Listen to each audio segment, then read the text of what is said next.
ஏய், என்ன பண்ணிட்டு இருக்க நீ?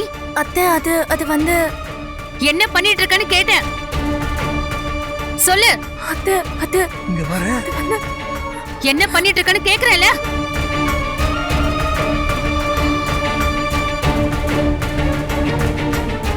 என்ன தைரியம் இருந்தா என்னோட தம்புராவை எடுத்து நீ வாசிப்ப? அத்தை நான் அதை எடுத்து வாசிக்கல அத்தை. பொய் சொல்லாத. நீ உட்கார்ந்து இருக்கிற தோரணையை பார்த்தாலே தான் எனக்கு தெரியுதே.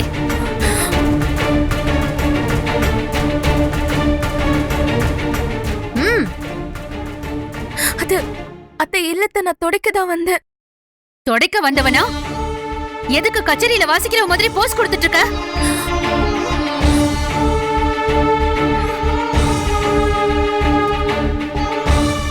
ஒரு நாள் ஏதோ எல்லாரும் நல்லா பாடுனேன்னு சொல்லிட்டாங்க, உடனே உனக்கு பெரிய பாடுகின்ற நினைப்பு வந்துச்சா? ஐயோ அத்தை, ஏதோ கோயில 4 வரி பாடிட்ட, அதெல்லாம் கேட்டு எல்லாரும் நல்லா இருக்குன்னு சொன்னதும் உனக்கு என்ன தலகணம் வந்துச்சா? எவ்வளவு திமிரு பாரு அவளுக்கு. நல்ல சிஏ கவர்ல இருக்கிற பொம்பளை மாதிரி போஸ் கொடுத்துட்டுல உட்கார்ந்திருந்தா.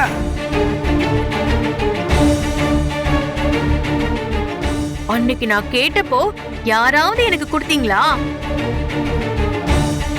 இன்னைக்கு பாருங்க, யாருக்கிட்டையும் கேட்காம அவளாவே எடுத்து வாசிக்க ஆரம்பிச்சிட்டா.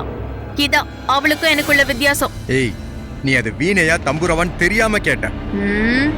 அவ தெரிஞ்சேதோ வாசிக்கணும்னு ஆசைப்பட்டா, அவ்வளவுதானே, விட. மாமா இல்ல மாமா, நான் வாசிக்கலாம் இல்ல.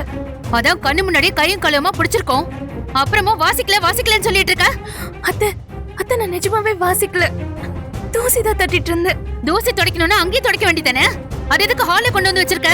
அம்மா,